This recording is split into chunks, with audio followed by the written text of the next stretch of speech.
मैं नरेश कुमार एक नई वीडियो के साथ अपने YouTube channel NK Kataria railway life में आपका स्वागत करता हूं।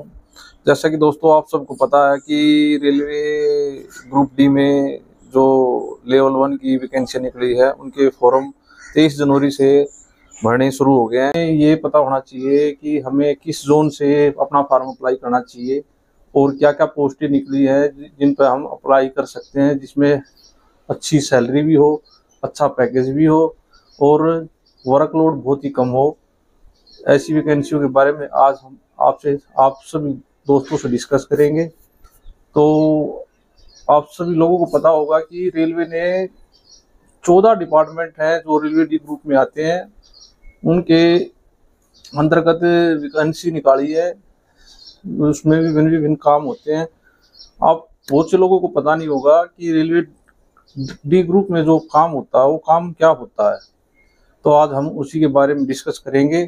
अगर मेरी वीडियो अच्छी लगे तो मेरे चैनल को सब्सक्राइब करें, लाइक करें और कमेंट करें। तो सबसे पहले बात करते हैं हम, मतलब मिनिमम 14 डिपार्टमेंट ऐसे हैं जिनमें आप फॉर्म फिलअप कर सकते हो और अच्छा पैकेज भी, उसमें ज़्यादा हार्ड वर्क भी नहीं है। तो आशा करता हूँ कि मेरा जो वीडियो है मैं आगे आपको बताऊँगा कि कैसे कैसे किस किस फील्ड में, किस किस डिपार्टमेंट में क्या क्या काम होता है और रेलवे ग्रुप डी के अधीन कौन कौन से डिपार्टमेंट आते हैं और जिसमें हम फॉर्म अप्लाई कर सकते हैं। तो सबसे पहले है पॉइंट्समैन बी, और इसमें जो काम होता है वो बहुत ही मतलब हार्ड नहीं होता है। इसमें वर्कलोड बहुत ही कम होता है। इसमें जो हम आपने देखा होगा रेलवे स्टेशन वगैरह पे जो झंडी वगैरह लेकर खड़े होते हैं, जो जब ट्रेन जाती है उसको सिग्नल दिखाते हैं। इसके अलावा उनका काम है, जो स्टेशन मास्टर होता है, स्टेशन मास्टर को मतलब उसका कोई भी काम होता है उसे कोई कागज वगैरह, कोई मतलब ट्रेन चलने से पहले कोई कागज वगैरह देना होता है, तो उसका काम पॉइंट्समैन का ही होता है। और जो रेलवे ट्रैक जैसे चेंज होता है, जो कांटे होते हैं, जैसे एक लाइन से दूसरी लाइन पे ट्रेन जाती है तो उसको ट्रैक को जो चेंज करते हैं वो हमारे जो पॉइंट्समैन है वही करते हैं। इसमें वर्कलोड ना के बराबर होता है, ज़्यादा वर्कलोड नहीं होता। 8 घंटे की इसमें ड्यूटी होती है और 3 शिफ्ट में ये ड्यूटी चलती है।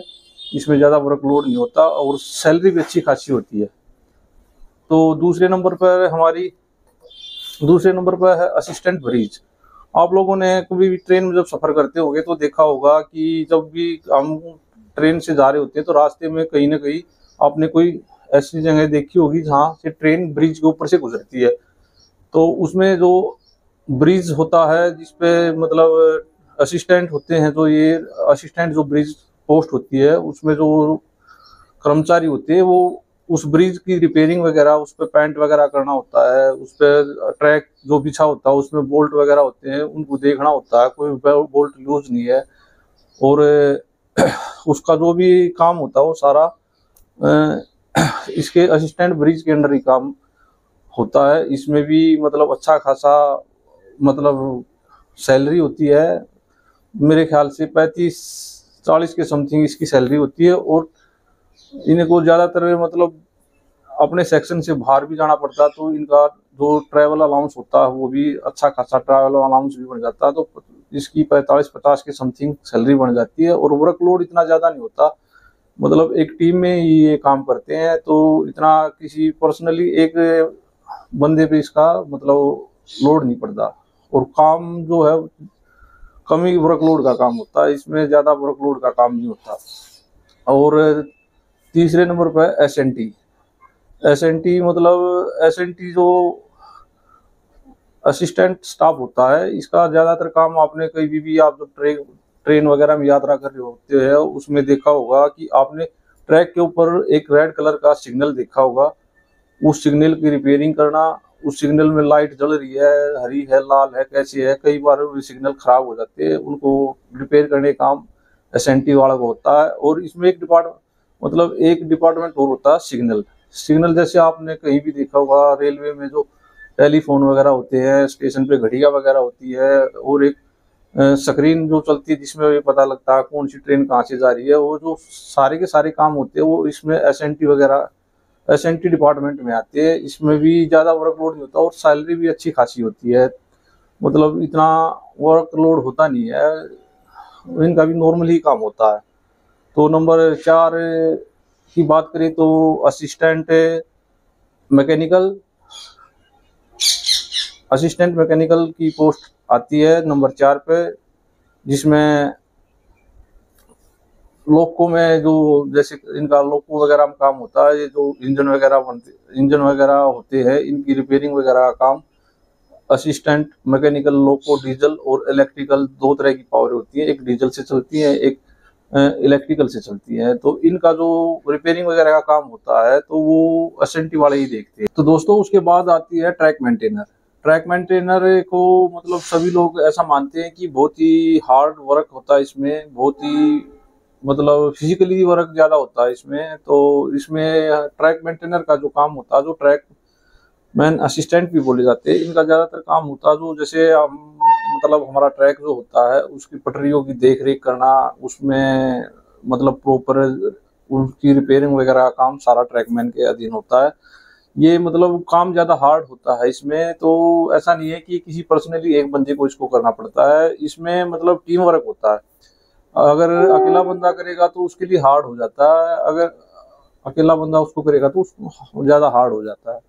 तो इसलिए इसमें मतलब टीमें बनाई जाती है, मतलब हर मतलब स्टेशन पे जितने भी मतलब ट्रैक होता है, जहाँ भी ट्रैक होता है वहाँ एक टीम के रूप में ये काम करते हैं। तो इसमें ज़्यादा हार्ड काम होता नहीं है। लेकिन ट्रैकमैन के साथ क्या होता है, इसमें ट्रैकमैन में प्रमोशन बहुत ही घाट होते मतलब कम होते हैं, और जैसे और अदर डिपार्टमेंट है उनकी बजाय इसमें प्रमोशन बहुत ही कम है।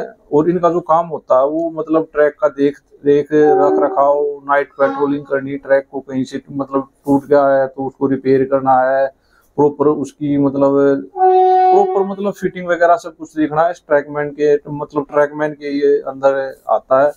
उसके बाद आती है अगली पोस्ट आती है टीआरडी मतलब असिस्टेंट टीआरडी। टीआरडी का काम क्या होता है, टीआरडी का काम होता है जैसे टीआरडी असिस्टेंट जो होते हैं, जो आपने कई बार देखा होगा, जो ये मतलब जहाँ से जैसे ट्रेन गुजरती है उसके ऊपर ये जो तारे होती हैं बहुत बड़ी बड़ी मतलब लंबी लंबी दूरी तक मतलब जो तारे होती है उसमें मतलब 25,000 वोल्ट का जो करंट दौड़ता है उन तारों को मतलब इनको रिपेयर करना होता है। कई बार मतलब ज्यादा टाइम मतलब होता नहीं है ऐसा बार बार की, तो मतलब ज्यादा डैमेज होती है तारे। लेकिन जब भी कभी डैमेज होती है तो मतलब असिस्टेंट जो टीआरडी होते हैं इन्हीं का ये मतलब काम होता है। और इसमें ज्यादा हार्ड काम नहीं है। वो एक जैसे आपने कभी देखी होगी एक पावर वैगन होती है, वो ट्रैक के मतलब ऊपर से चलती है और उसको मतलब उसमें टीम पूरी की पूरी टीम होती है, वो उसके मतलब पावर वैगन के ऊपर चढ़ के इनको मतलब ये जो वायर होती है, तार होती है जिसमें करंट होता है उसको मतलब ये रिपेयर करते हैं। और उनका ज्यादा मतलब ऐसा हार्ड काम तो होता नहीं, लेकिन खतरे का काम तो है। जैसे कभी भी मतलब उनमें ज्यादातर हादसे भी होते रहते हैं, तो इस प्रकार मतलब उनका ज्यादा हैवी काम होता नहीं है। उसके बाद आती है वही assistant workshop track train repair का।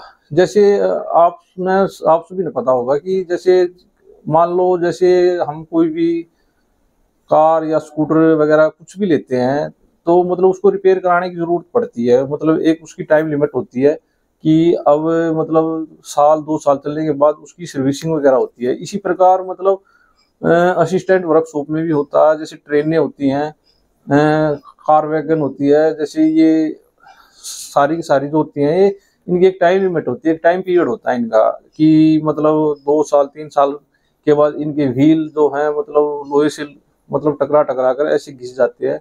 तो इनके व्हील रिपेयर होने होते हैं, इनमें ब्रेक वगैरह डलते हैं, सोकर होते हैं, सोकर वगैरह डलते हैं। ये असिस्टेंट जो वर्कशॉप वाले का होता है उन्हीं का काम होता है। और इसमें मतलब ज्यादा वर्कलोड नहीं होता। इसमें भी एक मतलब संगठित टीम होती है, जो मतलब एक टीम डिसाइड की जाती है, एक टीम के रूप में ये काम करते हैं। और इसमें सैलरी भी अच्छी खासी है, मतलब काम का ज्यादा बर्डन नहीं होता।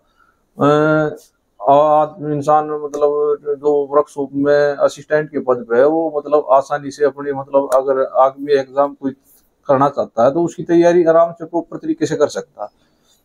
इसके बाद है असिस्टेंट वर्कशॉप मैकेनिकल। इनका जो काम होता है वो एक मतलब वर्कशॉप के अंदर ही होता है। जैसे कोई भी हमारी वैगन या बोगी, जैसे ट्रेन बोलते हैं जिसको हम हिंदी भाषा में, तो वो कोई भी अगर खराब हो जाती है, उसकी व्हील वगैरह खराब हो जाती है और डैमेज हो जाती है, वो रिपेयर होने के लिए जो जाती है वो वर्कशॉप में ही जाती है। और वहाँ जो कारखाने में जो असिस्टेंट होते हैं वर्कशॉप में, वो ही इनको रिपेयर करते हैं। और इनको मतलब व्हील वगैरह चेंज होना है, नई बोगी तैयार होनी है, तो सारा काम मतलब वर्कशॉप में ही होता है। और जो टेक्नीशियन, जो सीनियर टेक्नीशियन होते हैं, उनके अंडर काम करना पड़ता है असिस्टेंट को। और इनकी सैलरी भी अच्छी खासी होती है। मतलब काम का भी इतना बर्डन नहीं होता, काम भी मतलब इजी होता है।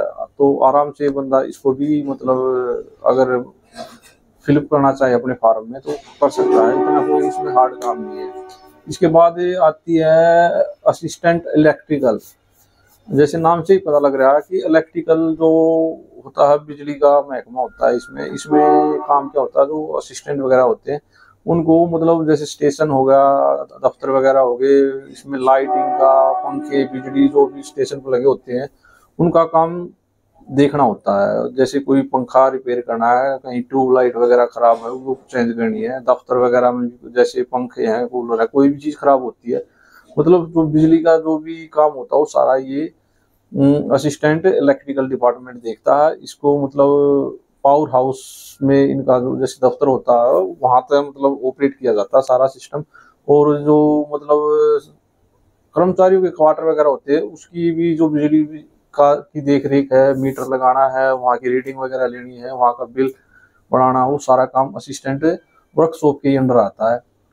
तो मतलब मेरे हिसाब से 10-12 पोस्ट ये ऐसी होगी है जो मतलब आप इनके अंदर अपना फॉर्म फिलअप कर सकते हैं। इनमें ज़्यादा मतलब बर्डन भी नहीं है काम का। एक ट्रैकमैन को छोड़ दिया जाए तो मतलब सारी की सारी पोस्टें ही अच्छी है मेरे लिहाज से। तो मतलब अगर फिर भी आप मतलब जब हम फॉर्म फिलअप करते हैं उस टाइम पे मतलब हमें पोस्टें प्रेफरेंस में भरनी पड़ती हैं कि कौन सी पोस्ट पहले नंबर पे डाले, कौन सी दूसरे नंबर पे डाले।